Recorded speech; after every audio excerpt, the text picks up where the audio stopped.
Amigos do Saúde Digital, hoje você vai entender os aspectos legais para você colocar no mercado um software ou um device ou um hardware que trabalha com paciente no setor de saúde. Quando a gente tem uma tecnologia que vai cuidar, participar da jornada de atendimento do paciente, a gente pode cair em algumas regulamentações da Anvisa, né? E esse software ou esse device ou esse hardware pode ser enquadrado como um software médico ou um device médico. E para isso ele precisa passar por aprovações, validações. E nós vamos entender este aspecto. Quando que um software ou um hardware precisa de aprovação da Anvisa, se esse hardware ou se esse software precisa, e qual que é o caminho das pedras para conseguir isso. E eu estou aqui com a minha amiga Renata Rothbart, advogada do escritório Machado Meyer. E temos trabalhado juntos, né, através da SkinCheck. A SkinCheck é uma startup americana que está chegando no Brasil, trabalha com inteligência artificial e eu tenho o privilégio de ser advisor dessa startup e eu estou seguindo todo esse processo com a Renata na Machado Meyer para entender como que a gente pode trazer esse software para o Brasil. E se você está escutando pelo Spotify ou pelo Apple Podcast, você precisa ir no YouTube para você ver, porque a Renata, ela é eco-friendly, ela chegou de bicicleta Sim. E ela tá super elegante. Para quem pensa que usar bicicleta vai ter que vir e vai chegar suado, aqui tá a prova que não. Exemplo, aqui né? Tá um exemplo. Dá para ser ESG. Exatamente. Seja muito bem-vinda. Obrigada, Lorenzo. É um prazer. Sou fã do podcast, sempre escutei, então tô super feliz de estar aqui com você para bater esse papo. Muito legal. Tem sido muito bom esse trabalho com o seu escritório e tem aprendido bastante. Nós vamos destrinchar, né, esse mecanismo, essa via de registro de softwares ou hardwares aqui no Brasil. Mas antes, seu background, por favor. Bom, você falou, né, que eu já mencionou que eu sou advogada. Eu sempre trabalhei no setor de saúde.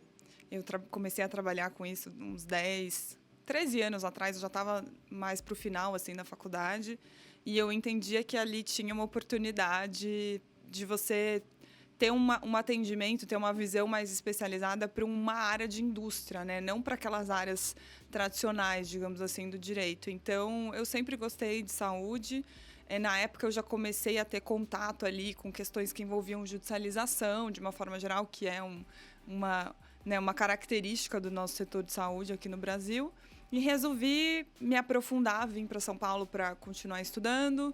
Comecei a trabalhar, né, nos escritórios full service aqui em São Paulo, que tem uma estrutura maior, que atuam, né, em transações de maior complexidade. E hoje em dia eu sou sócia do Machado Meyer, né, do time de Life Sciences e Saúde. A gente atende um portfólio bem amplo de clientes. Eu falo que o meu dia a dia é muito legal, porque uma parte do dia trabalhando com aquelas empresas que já são líderes de setor, que já estão, né, num momento mais sofisticado, desenvolvimento de produtos, terapias avançadas, produtos complexos já vendem para o governo. E no outro dia eu estou com as health techs, medtechs e biotechs que estão criando coisas super inovadoras. E a gente ajuda a construir esses modelos de negócio. E agora a gente está no momento em que a gente tem aqueles players maiores olhando para quem estava começando, para quem tem uma história mais recente e vendo como consegue juntar esses modelos de negócio para criar um negócio melhor. Um pouco do novo mundo, né, Renata? E muito divertido. E antes da gente entrar no tópico desse podcast, eu até queria trazer essa reflexão, né? É incrível como o advogado se parece um pouco com o médico no sentido de atenção ao cliente, né? Porque lidando com você ali através da SkinCheck, eu vejo que você não está ali só para resolver o problema legal e dar a letra do código, né? Você já nos conectou com investidores, você já nos conectou com potenciais clientes. Então, é como que o papel do bom advogado Sim. é resolver problemas para o seu cliente no que está ao alcance. E para isso você precisa de muitas conexões, você precisa conhecer Sim. o mercado. E isso você faz muito bem, apesar de jovem, né? Você Obrigada. tem essas conexões, você conhece. E isso mostra, né, o tão distante que está esse profissional de ser substituído por uma inteligência artificial, né? Com certeza. O que você acha? Eu espero sinceramente que a inteligência artificial me substitua em determinadas coisas e permita com que a gente otimize. Por exemplo, quem trabalha comigo sabe que eu tenho assim horror a typo, vírgula, esse tipo de coisa. Então, ter uma inteligência artificial que faça a revisão do documento seria ótimo.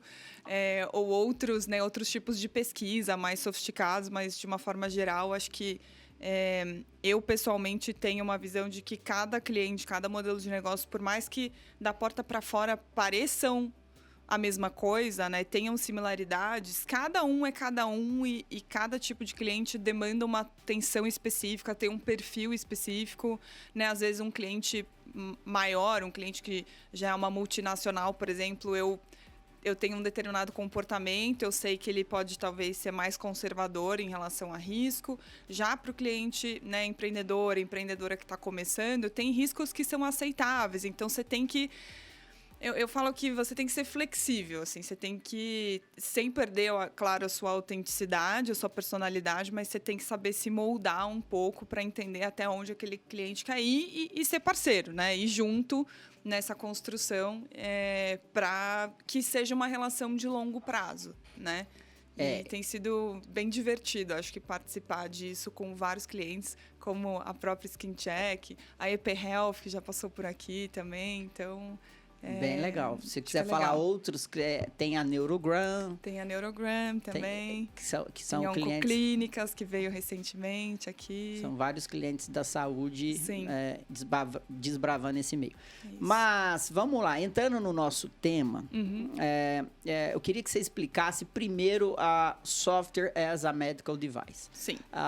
Então, quando eu tenho um software que lida, né, que tem algum tipo de intersecção com o paciente, ele pode cair nessa definição de Software as a Medical Device. Eu queria que você me explicasse o que é um Software as a Medical Device e como que a gente consegue desbravar esse caminho para ter a chancela da Anvisa. Boa. Acho que a primeira coisa que a gente precisa saber é que não é porque a gente está desenvolvendo um software na área da saúde, não é porque você é uma health tech, uma medtech, uma biotech, que você se encaixa naturalmente nessa definição. O que a gente viu ao longo dos últimos anos, eu diria que principalmente os últimos 7 anos, é que as autoridades reguladoras, de uma forma geral, então aqui no Brasil a Anvisa, o FDA, as autoridades na Europa, na Austrália, no Canadá, começaram a entender que quanto mais digital fosse a jornada do paciente, né, a direção que a gente está indo hoje enquanto sistema de saúde, maior seria a adoção de determinados softwares, aplicativos, né, algoritmos de inteligência artificial que estão relacionados diretamente ou têm uma atuação direta na assistência à saúde desse paciente. Então, eles entenderam que muitos desses softwares e aplicações funcionam como se fosse um dispositivo médico hardware, que é o que essas autoridades sempre regularam. Então, o equipamento que você vê no ambiente hospitalar, produtos de diagnóstico in vitro, né, os autotestes ou outros tipos de teste que tem ali algum tipo de interação com material biológico, o equipamento que você utiliza numa cirurgia, tudo isso cai dentro de uma definição que a gente chama hoje de equipamento médico. Não necessariamente está relacionado só à atuação médica, pode ser que seja relacionado à atuação de outros profissionais, mas por diversas razões hoje a Anvisa utiliza... medical device. Exato. Então, parte daquilo que é físico, né? Eu Exatamente. acho que você trouxe esse ponto interessante, né? Então, parte sempre do medical device, aquilo que é físico, né? Uma bomba de infusão.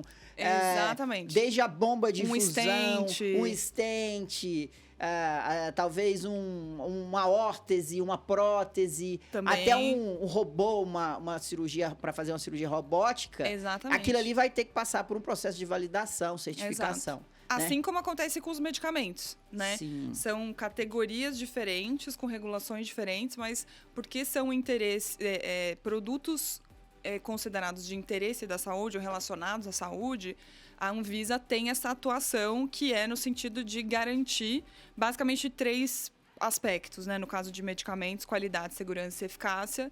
No caso de equipamentos médicos, qualidade e segurança. Então, garantir que aquele equipamento funciona sempre da mesma forma, né? Então, ele é produzido numa linha de fabricação específica, quando a gente está falando de hardware, que você tem ali boas práticas para construção daquele produto, que você sabe como a arquitetura funciona, que você consegue mitigar os riscos e que, do ponto de vista de segurança, os benefícios do uso daquele medicamento ou de um produto para a saúde, aqui no caso, medical device, são maiores do que, eventualmente, os riscos e você consegue controlar esses riscos da melhor forma possível. Perfeito. Aí chega uma época que temos uma transformação digital, um boom dos bits e bytes dos códigos. Então, aí a gente tem um software. Só que esse software começa a ter uma interação muito próxima do paciente. Exatamente. E isso pode trazer benefícios como riscos. E ele funciona como um medical device. Essa é a questão, né? Do ponto de vista regulatório, a categoria é uma só. Você tem uma grande categoria que é de equipamentos médicos, né, medical device, que antigamente era chamado de produtos para a saúde, e mais antigamente eu brinco que era chamado de produto correlato. E dentro dessa categoria você tem uma subcategoria, por exemplo, que é de diagnóstico in vitro, tem uma regulação específica. E mais recentemente, desde 2022, aqui no Brasil, a gente tem uma regulação específica para softwares a medical device. Mas o conceito é qualquer tipo de equipamento, seja hardware, seja software, seja um sistema, seja um instrumento que seja utilizado, e daí aqui estou falando em grandes termos, sem o detalhe específico da definição, mas que seja utilizado num contexto de assistência à saúde. Então, diagnóstico, prevenção, monitoramento, tratamento, reabilitação, investigação, né, de determinadas condições, tudo isso cai nessa grande definição de equipamento médico, medical device aqui no Brasil hoje.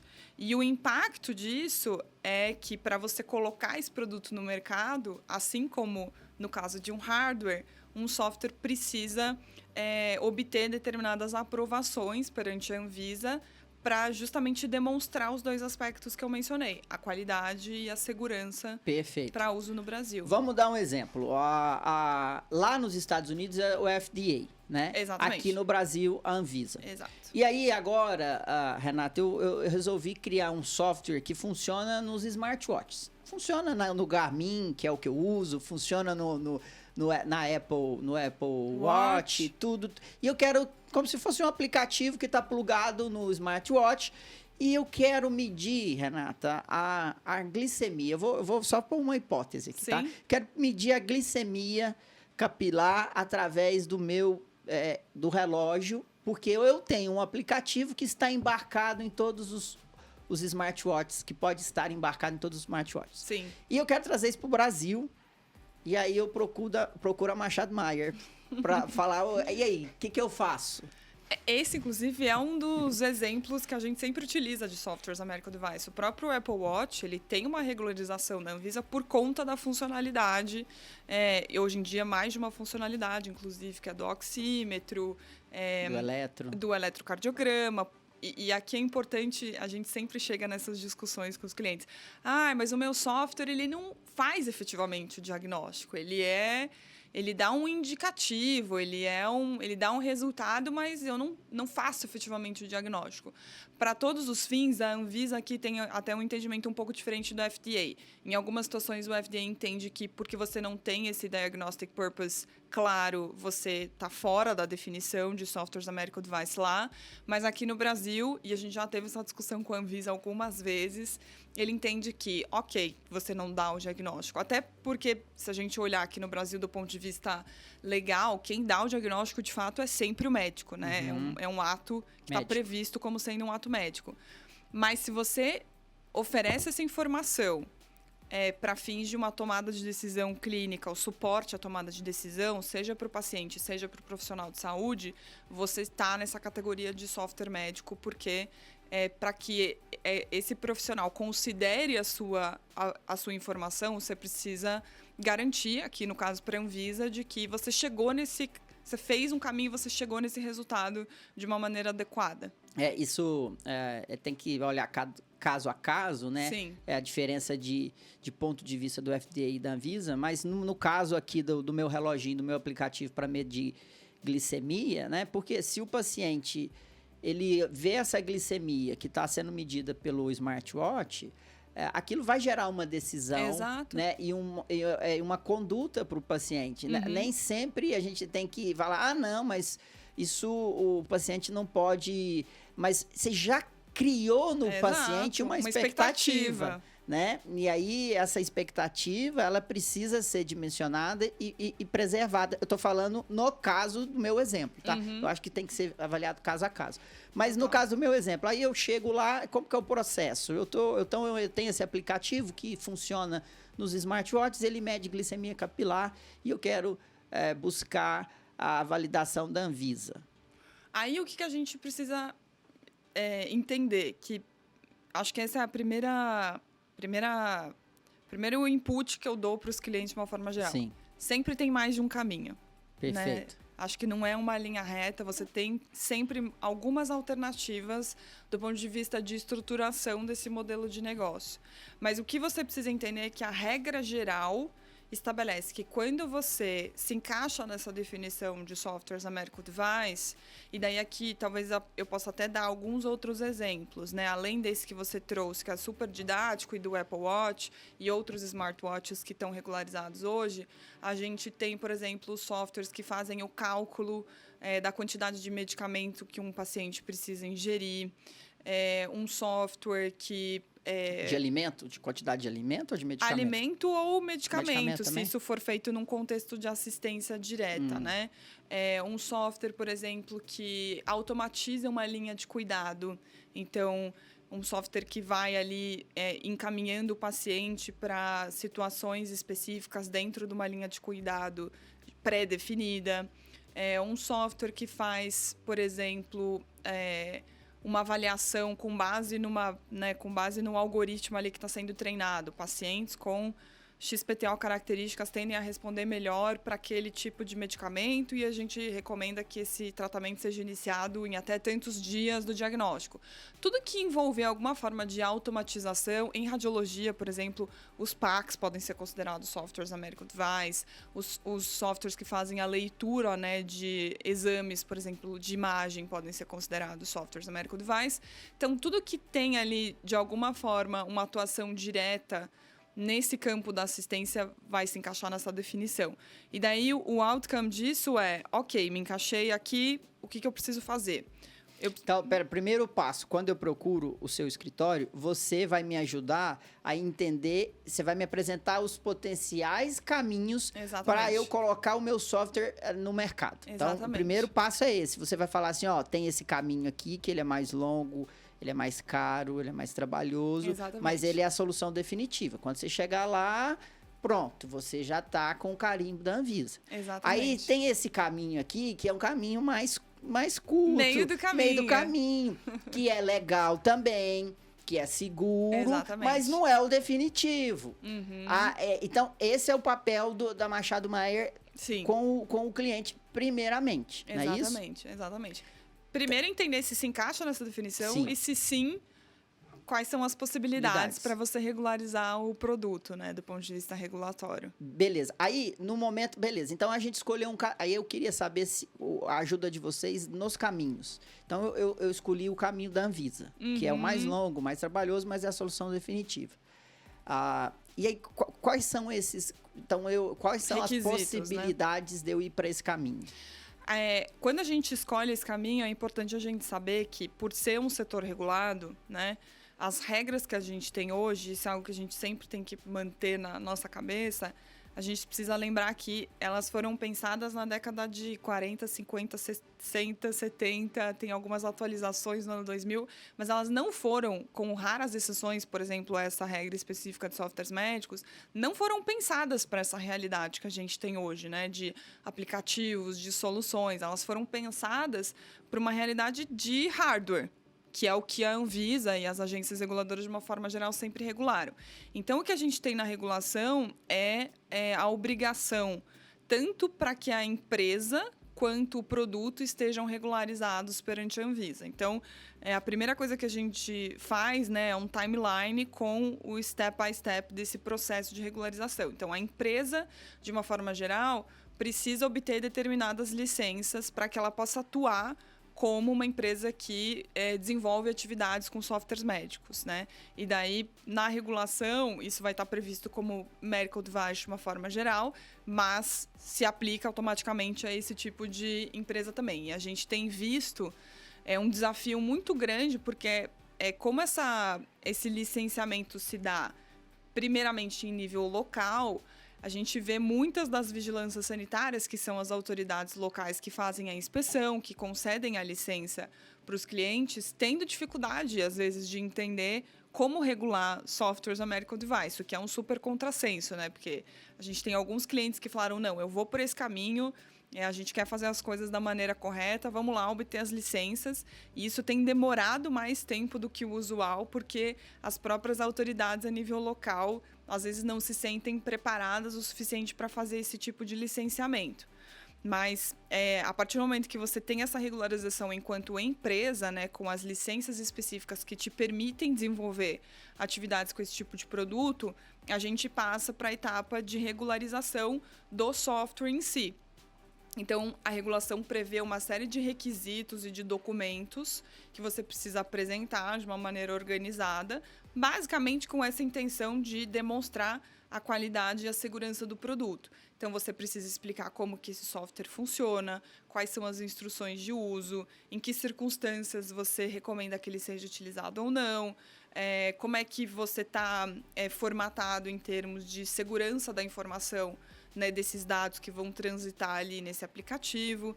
Então, a regulação traz, e daí aqui é importante a gente ter em mente que, de uma forma geral, a Anvisa fez um esforço muito grande para ter o que a gente chama de convergência regulatória, que é, basicamente, solicitar documentos, informações muito semelhantes ao que as outras autoridades pedem no mesmo processo de submissão em outros países. Então, a regulação que a gente tem hoje para softwares a medical device, pelo menos, ela é muito parecida com as regulações do FDA, da autoridade europeia, canadense, japonesa, porque tudo foi feito a partir de documentos e de boas práticas que esse grupo de autoridades entendeu que seria razoável para fins de regularização de um produto dessa natureza.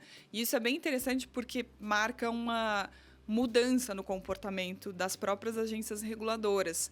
Até um tempo atrás, era comum, por exemplo, você ter alguns requisitos que eram bastante diferentes de agência para agência, porque o produto que era regularizado era diferente. Então, às vezes, uma indústria utilizava um determinado ingrediente num país e outro tipo de ingrediente no outro país. Então, você tinha ali uma diferença em relação aos produtos que estavam sendo regularizados do ponto de vista estrutural mesmo, né, de fabricação. E aqui as autoridades entenderam, acho que com bastante coerência, que o produto, o software vai ser o mesmo, ele vai ser desenvolvido, você pode ter funcionalidades diferentes, mas a natureza do produto é uma só.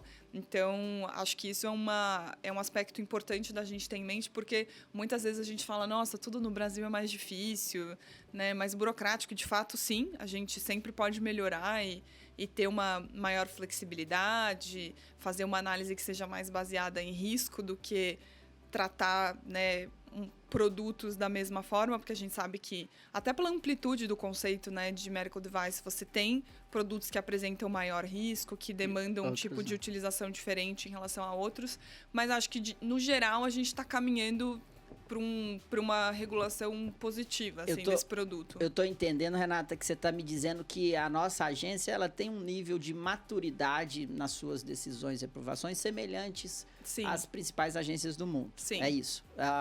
E eu queria avançar um passo, assim, em termos de custo.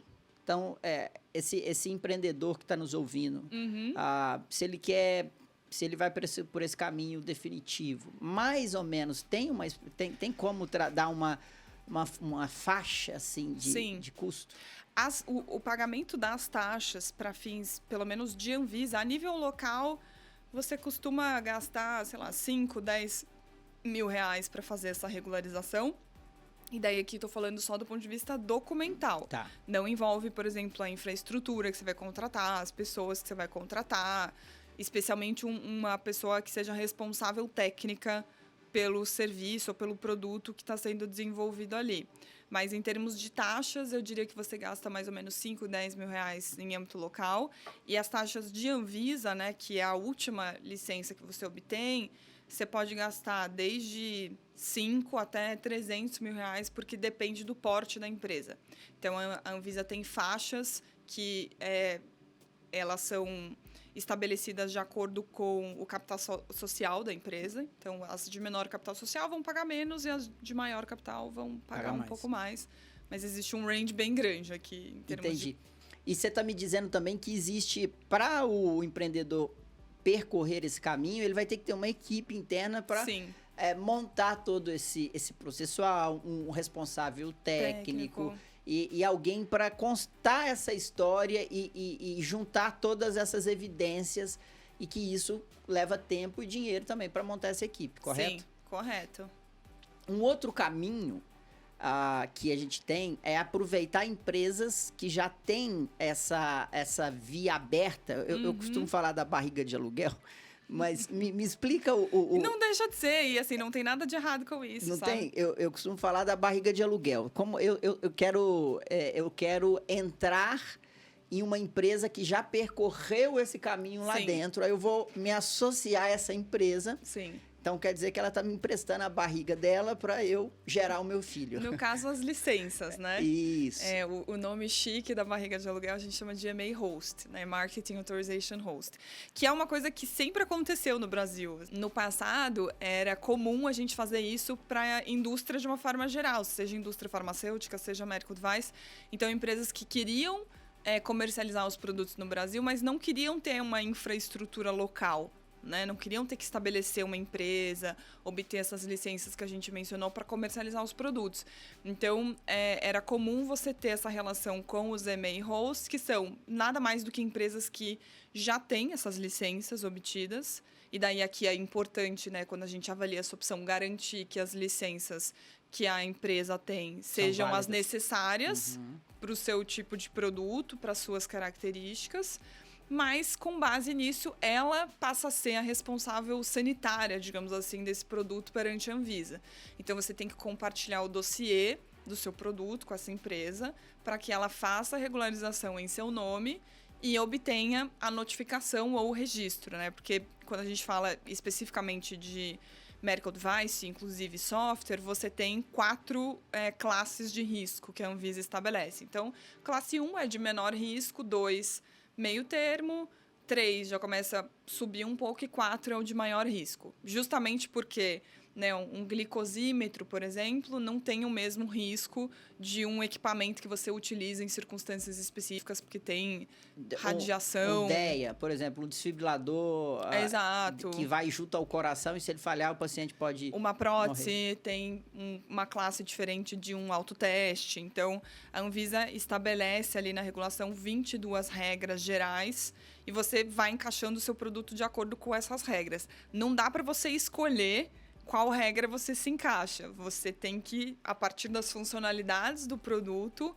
entender qual é a sua regra aplicável. E claro que muitos dos trabalhos que a gente tem feito nos últimos anos, até pelo fato de ser uma regulação nova, né, um tipo de produto novo que a Anvisa passou a regular, é justamente apresentar uma solução para a Anvisa e falar, olha, aqui a gente está entendendo que se encaixa, né, perseguir sempre a classe de risco mais baixa. E às vezes isso é viável, às vezes não, porque tem uma questão, espaço às vezes para interpretação os empreendedores e empreendedoras são muito mais criativos do que o regulador, né? Então, a gente muitas vezes foi até a Anvisa para justamente falar, olha, a gente entende que aqui a classe não é 3, a classe é 2, ou não é 2, a classe é 1. E tem situações em que você fala, cara, realmente isso aqui é uma classe de risco mais elevada por diversas razões, diversas características. Então, você vai se encaixar numa classe 3 ou 4. Esse é um papel de vocês também. Exato. Argumentar com a Anvisa para, essa classe aqui a gente não entende que é essa, por isso. Exatamente. E ela dá essa permissão. Exato. E acho que a Anvisa, de uma forma geral, tem sido muito aberta para todo tipo de inovação, né? E em Softwares da Medical Device, especificamente o time, né, que lidera isso, o time do Irã, do Anderson, são pessoas que têm muita boa fé, estão muito abertos, eu acho que a tornar esse ambiente regulatório o melhor possível. E claro que a gente sempre pode melhorar. Acho que é para isso que a gente está aqui, para perseguir flexibilizações, se for o caso, sandbox regulatório, mas, de uma forma geral, a Anvisa está sempre muito aberta para receber esse tipo de cliente, né? Pessoas que querem fazer o negócio da forma correta, digamos assim. Queria, ainda no capítulo aí da EMA Host, o barriga de aluguel, queria entender assim, quais são as vantagens e desvantagens, riscos e benefícios de eu usar essa via. A vantagem é que você ganha tempo, né? E isso é o que muitas das empresas, como eu mencionei, tradicionais faziam, né? Então, como essa empresa que você está contratando já tem as licenças, você não precisa gastar um tempo próprio de licenciamento e você já consegue colocar esse produto no mercado. Então, e daí aqui a gente sempre conversa com os clientes, que não tem certo ou errado, tem o que funciona melhor para cada um naquele momento. Às vezes você tem uma oportunidade de negócio clara que não vai dar tempo de esperar você licenciar tudo do zero, depois ainda tem que regularizar o produto. Então, ter essa possibilidade de contratar alguém que já tem as licenças é uma possibilidade atrativa do ponto de vista de tempo. E também são empresas que têm uma expertise, né, nessa condução de interações com a Anvisa. Eventualmente, eles revisam o dossiê para fins de regularização. Então, tem uma expertise e pode ser que, dependendo do que você contrata, essa pessoa que está lá no EMA Host seja, inclusive, o teu responsável técnico para fins de regularização do produto e da empresa perante a Anvisa. O downside disso, que pode ser um downside, e daí a gente aqui, do ponto de vista jurídico, recomenda fazer bons contratos justamente para que isso não aconteça, é que esse contrato tem que estar muito bem amarrado para que o EMA Host siga as suas instruções, tenha um accountability em relação a tudo que acontece com esse produto, você tem um procedimento estabelecido, né, de como vocês vão fazer quando houver algum tipo de atualização que precisa ser feita em relação a esse produto.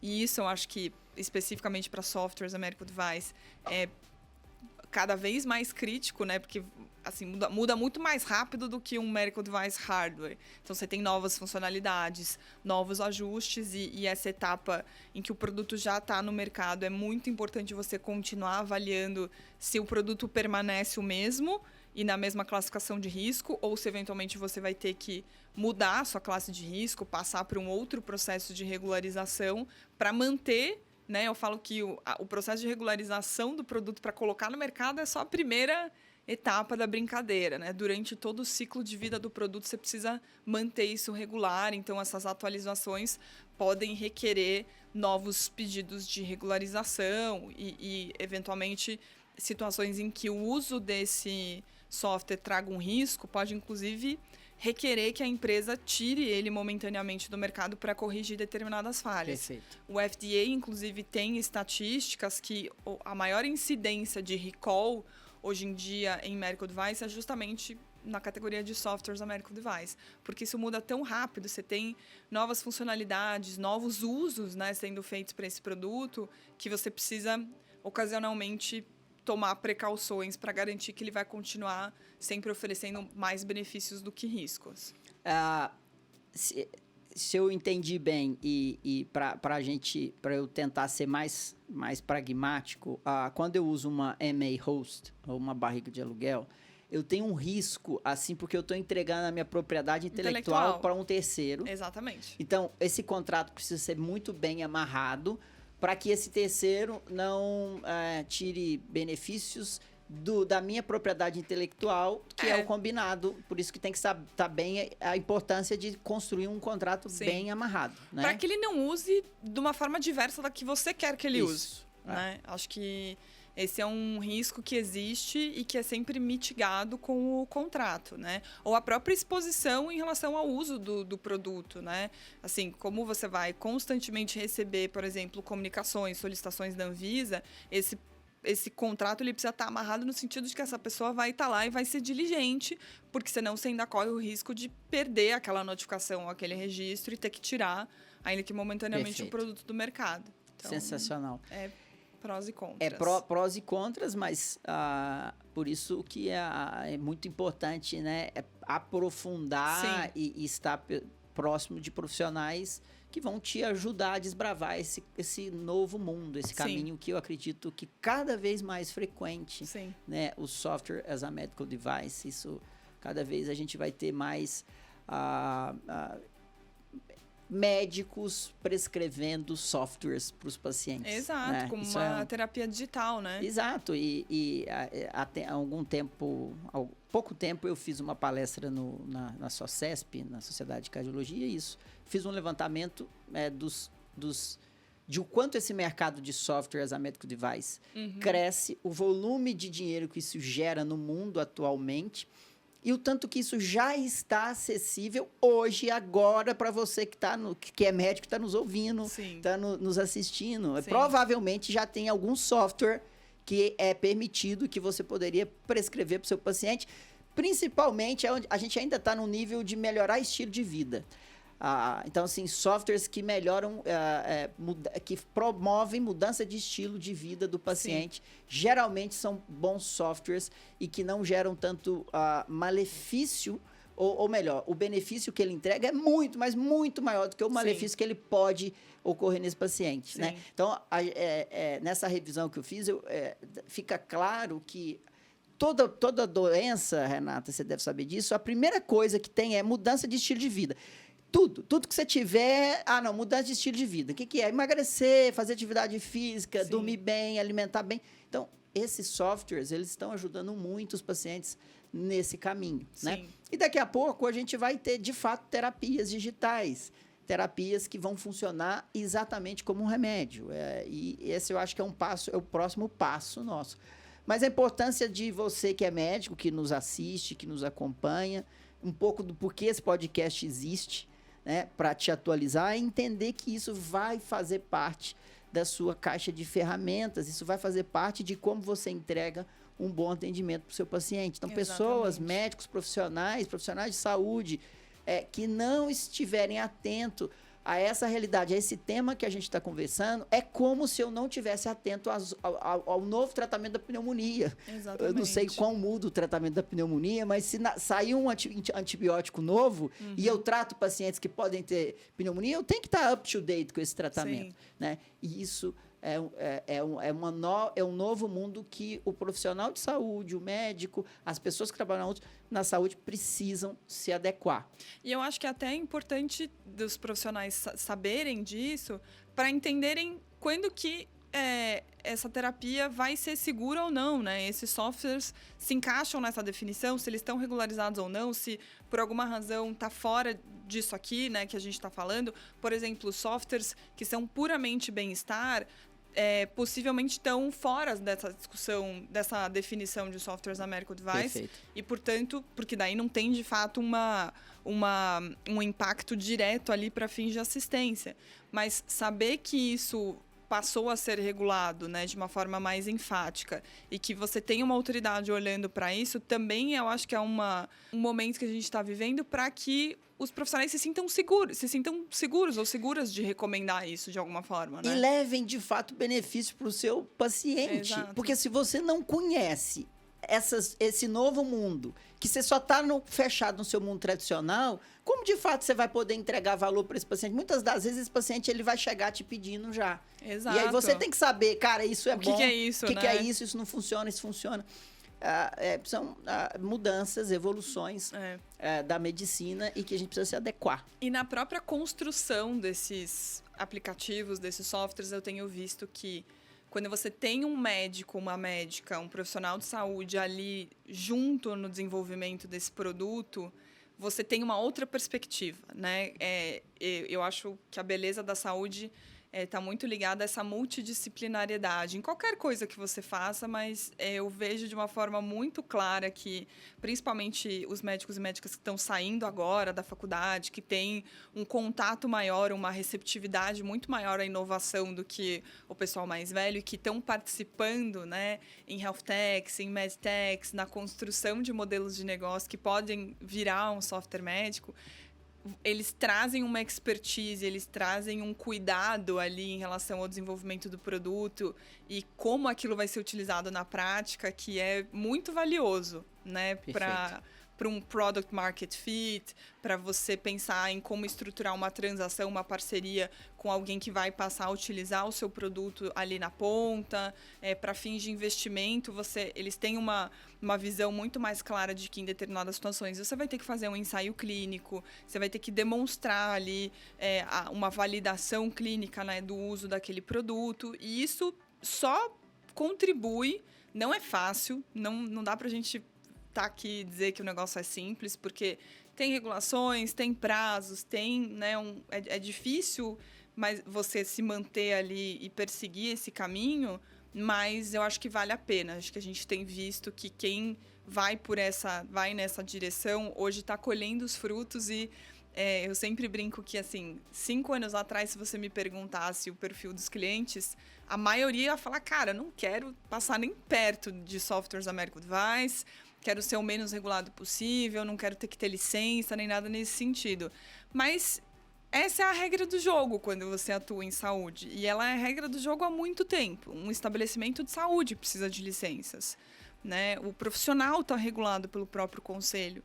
Então, hoje eu vejo uma evolução muito clara dos empreendedores e empreendedoras e dos próprios investidores, né, investidoras quando estão olhando para isso, de que essa é a regra do jogo, você precisa obter essas licenças, e se você perseguir esse caminho, você também vai cruzar esta barreira, e do lado de lá vai ser muito interessante você poder dizer que você está regularizado e que você tem condições, né, de demonstrar a qualidade e a segurança do seu produto na prática. Perfeito. Renata, eu vejo... aí, né, uns vão pensar como dificuldades, eu prefiro ver como muitas oportunidades. Sim. E eu falo isso muito com os meus alunos lá na São Leopoldo Mandic. Isso que você acabou de dizer, o que você trouxe é a visão de uma advogada de um importante escritório aqui no Brasil que trabalha quase full time com as inovações dentro da saúde, com esse mecanismo de validação, Anvisa. Então, você conhece muito desse mercado. E você acaba de dizer que o médico, quando ele está inserido de fato dentro deste negócio, existe uma vantagem muito grande Sim. para esse product market fit, Sim. né? Para esse produto se encaixar no mercado. E é isso que eu digo para os meus alunos. Aí está a oportunidade. Sim. Mas para esse médico fazer essa diferença, ele não pode vir só com o conhecimento da academia, só o conhecimento que é, sem dúvida nenhuma, muito importante, mas esse conhecimento só não faz diferença. Porque esse conhecimento qualquer um vai ter. Sim. E tem. Agora, ele precisa estar com a capacidade de fazer interações, fazer conexões para que esse produto tenha sucesso num mercado que ele conhece profundamente. Exato. E se esse profissional não buscar acrescentar novas camadas de conhecimento que vão além do conhecimento técnico, que é fundamental, ele não consegue atender a expectativa desse mercado. E aí ele não consegue ajudar no que você acabou de dizer. Mas se esse profissional consegue fazer isso e acrescentar essas novas camadas de conhecimento, ele é muito importante e insubstituível. Insubstituível. Então, a beleza da gente viver uma transição, da transformação digital, a beleza da gente viver uma era de mudança. Talvez lá atrás, há 30 anos, esse profissional que era hiperconectado e tinha o conhecimento, não tinha espaço para ele mostrar essa hiperconexão. Sim. Agora não, o mercado ele anseia fortemente por esses profissionais que têm essas camadas de conhecimento, e a gente precisa cuidar para formar esses profissionais, para trazer isso para um nível de excelência e de maturidade que a saúde precisa, né? Então, eu acho que é muito legal escutar isso de você, porque eu sempre falo isso aqui. E fazer isso com responsabilidade, né? Eu acho que a gente passou, do ponto de vista de investimento, por um boom, né, um interesse muito grande de investidores no setor de saúde e saúde digital, de uma forma geral. Agora, eu acho que está todo mundo um pouco mais conservador, um pouco mais encolhido, mas quando a gente vê modelos de negócio, de uma forma geral, produtos sendo desenvolvidos com essa responsabilidade de isso aqui vai ser utilizado por alguém na ponta, por um paciente, e eu preciso ter esse momento pré-mercado extremamente relevante para construir um negócio que vá ser benéfico para as pessoas, que vá trazer pontos positivos, embora ele sempre vá ter riscos, né, como um medicamento, como outros produtos regulados, traz muito valor. E o investidor ou investidora que olha, né, um empreendedor que está olhando para isso, que tem esse cuidado, está no pipeline, você obter essas licenças, você aprender a jogar esse jogo para entregar um negócio de valor e passar a ter, por exemplo, parcerias com a própria indústria farmacêutica, com grandes grupos hospitalares, com investidores estrangeiros que já estão, às vezes, até mais acostumados a lidar com isso, você vê uma evolução natural assim, do setor, e acho que numa direção muito positiva, que é um conhecimento mais claro de que você investir em saúde é diferente de você investir em outros setores, e às vezes o que você vai colocar num determinado tempo, né, no mercado de um outro setor não vai funcionar no setor de saúde. Você esperar revenues, você esperar clientes, às vezes em saúde demora mais tempo do que em outros setores, mas se você olhar no long run, a partir do momento que você fez essa primeira etapa, as coisas fluem mais rápidos e você consegue evoluir para perseguir maiores investimentos, melhores contratos, atender um público maior de pacientes de uma forma muito mais segura, muito mais estruturada. E só tem benefícios, na minha visão. E o seu concorrente, para ele ter sucesso, ele vai ter que fazer a mesma coisa que você fez. Exatamente. E você já está na frente dele. Exatamente. Né? Então, às vezes, os que buscam atalho e querem fazer assodadamente, ou sem um rigor, uma excelência, porque eu preciso ir nessa ânsia de ganhar mercado rápido. Sim. Saiba que na saúde é um pouco diferente. E quando você pega o caminho correto da excelência, saiba que o seu concorrente vai ter que pegar esse mesmo caminho. Exatamente. E quando ele pegar, você está na frente dele. Né? Isso é o que eu acredito também.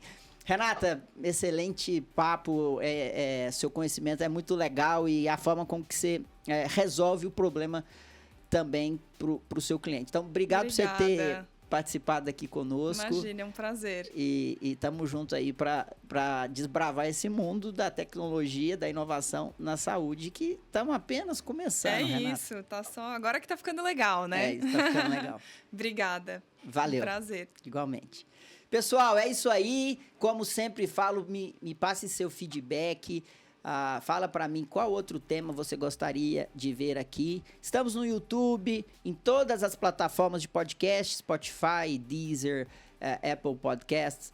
Então, se você puder dar estrelinhas, indicar, compartilhar o link, dar like, seguir a gente no YouTube, tudo isso ajuda a gente a ganhar relevância para a gente trazer pessoas profissionais competentes como a Renata, que está aqui conosco hoje. Obrigado e até a semana que vem.